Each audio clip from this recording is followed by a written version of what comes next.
এইটুকু গাওয়ার পর তিনি আর গাইতে পারলেন না, তাকে অসুস্থ মনে হচ্ছে। 48 মিনিট 5 সেকেন্ডে থেমে যায় বাদ্যযন্ত্র। বেসরকারি টেলিভিশন চ্যানেল বৈশাখী টিভির সরাসরি সঙ্গীতানুষ্ঠান বৈশাখী ফোক শিরোনামের অনুষ্ঠানের 273তম পর্বে অতিথি হয়ে এসেছিলেন সঙ্গীতশিল্পী লিটা সরকার ও মুন মোনালিসা। আমাদের সাথে আছেন জনপ্রিয় দুইজন সঙ্গীত শিল্পী লিটা সরকার এবং মুন মোনালিসা। এই লাইভ গানের অনুষ্ঠানটি যথারীতি শুক্রবার 7 আগস্ট রাত 8:30 শুরু হয়।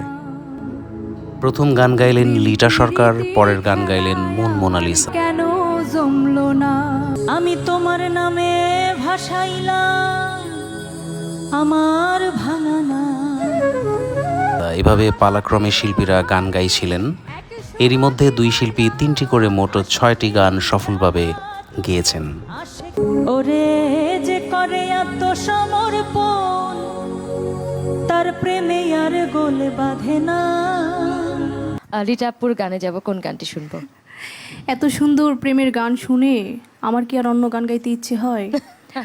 তাই ভাবছি একদম প্রেমের একটা গান গাই। গানটি ভীষণ পপুলার একটি গান, সিনেমার একটি গান। আচ্ছা, গানটি গাইছি। মনেরই ছোট ঘরে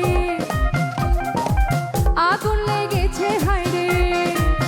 অনুষ্ঠানের 7ম গানটি নির্বাচন করেন লিটা। এ সময় তিনি 1982 সালে মুক্তি পাওয়া সওদাগর সিনেমার মনেরই ছোট্ট ঘরে আগুন লেগেছে হায়রে শিরোনামের একটি গান নির্বাচন করেন। অনুষ্ঠানের নাম বৈশাখী ফোক অর্থাৎ লোকসঙ্গীতের অনুষ্ঠান এটি, কিন্তু লিটা বেছে নিলেন অঞ্জু ঘোষ অভিনীত সে সময়ের একটি সিনেমার হট গান। একটু অদ্ভুত বই কি। মনেরই ছোট ঘরে আগুন লেগেছে হায়রে। অনুষ্ঠানের 46 মিনিট 32 সেকেন্ডে 7ম গানটি গাইতে শুরু করেন লিটা।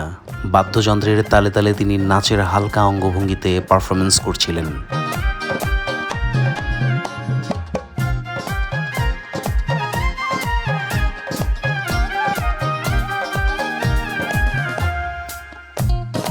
মিউজিক বাজছে। 47 মিনিট 10 সেকেন্ডে তিনি গাইতে শুরু করলেন মনেরই ছোট্ট ঘরে আগুন লেগেছে হায়রে।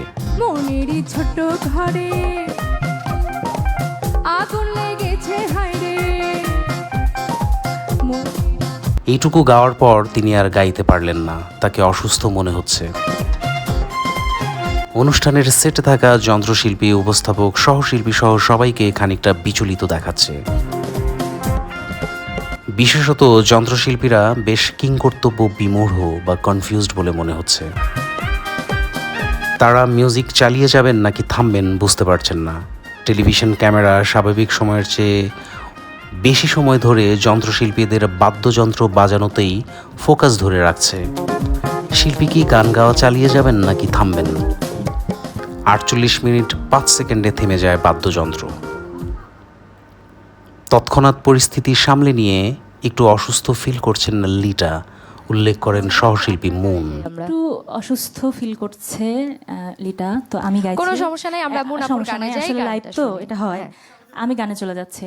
ওকে, হ্যাঁ হ্যাঁ হ্যাঁ, মুন আপু কোন গানটি শুনবো? যেহেতু এটি একটি লাইভ অনুষ্ঠান, মুনের যথার্থ ভূমিকায় অনুষ্ঠানটি অব্যাহত থাকে। খুব ভাইরাল হয়েছে। এরপর মুন মোনালিসা অনুষ্ঠানের বাকি অংশ একাই চালিয়ে যান। তিনি পরপর 4টি গান করেন। শেষ 4টি গানের মধ্যে 3টি গান চলাকালীন শিল্পী লিটা সরকারকে অনুষ্ঠান সেটে বসে বিশ্রাম নিতে দেখা যায়। শেষ গানের সময় লিটাকে আর দেখা যায়নি। জানা যায় লিটার গুরুতর কোনো অসুস্থতার ঘটনা ঘটেনি, তিনি ভালো আছেন। আমি নিজেও একটু নার্ভাস হয়ে আছি, মানে সবকিছু মিলিয়ে আমার নিজেরও খুব খারাপ লাগছে।